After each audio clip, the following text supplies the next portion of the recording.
हजुर नमस्कार र हाम्रो राज्यकी मुख्यमन्त्री सुश्री ममता ब्यानर्जी साथसाथै अल इन्डिया तृणमूल कांग्रेसकी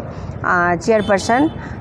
दिदी ममता दिदी हाम्रो नर्थ बेंगल भिजिटमा हिजो नै आउनु भएको छ र हिजो नै उहाँ अलिपुर भ्रमण अहिले पनि नगरकट्टा भ्रमणमै हुनुहुन्छ र आज हाम्रो खरसाङमा आउने कुरा छ र हामीले उहाँलाई हाम्रो पहाडमा उहाँलाई हामी स्वागत जनाउन चाहन्छौं र यो जुन चाहिँ 4 तारिखको राति जुन चाहिँ भयावह जुन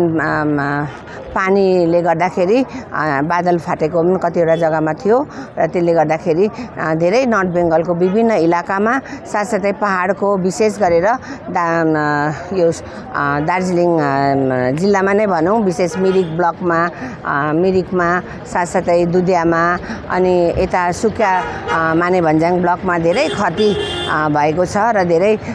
मानिसहरूले ज्यान गुमाए है करिब 13 जना मानिसहरूले अहिलेसम्म अफिसियल रूपमा 13 जनाले गुमाए अस्ति भर्खरै अस्ति 7 तारिखको दिन दिदी आउनु भएको थियो र दुधेमा एउटा अफिसियल भिजिटमा आएर ती मर्ने व्यक्तिहरूलाई चाहिँ 5 लाख गरेर साथसाथै अनि मर्ने व्यक्तिको एक परिवारलाई चाहिँ होमगार्डको नोकरी दिने उहाँले वचन दिनुभएको छ र यसको निम्ति सम्पूर्ण पहाडवासीको तर्फबाट म हाम्रो राज्यको मुख्यमन्त्रीलाई धेरै धेरै धन्यवाद दिन चाहन्छु। अनि यो दोस्रो पटक भिजिट हिजो नै उहाँ आउनुभयो मैले अघि नै भनिहालेँ र आज उहाँ खरसाङमा आउनुहुनेछ र खरसाङमा बसेर मिरिक साथै दार्जिलिङमा उहाँले उहाँको मुखारबिन्दबाट पनि हामीले सुन्नमा पायौं र उहाँले विभिन्न यहाँनिर आएर यो दार्जिलिङ कालिम्पोङ जिल्लाको कति क्षयक्षतिको विवरणहरू उहाँले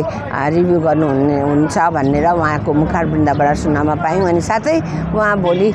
मिरिक भ्रमणमा पनि जानुहुनेछ भन्ने खबर हामी पाएका छौं र हामी सबैजना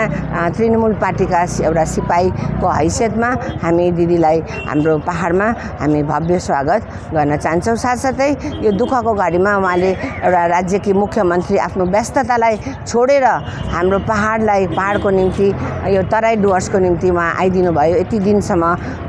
दोस्रो पटक पहिलो पटक पनि आउनु भयो दोस्रो पटक पनि आउनु हुँदैछ आएर बस्नु हुँदैछ। उहाँले व्यक्तिगत रूपमा नै पर्सनली मानिसहरुसँग बातचितहरु गर्नु हुँदैछ र यसको निम्ति म उहाँलाई धेरै धेरै धन्यवाद दिन चाहन्छु।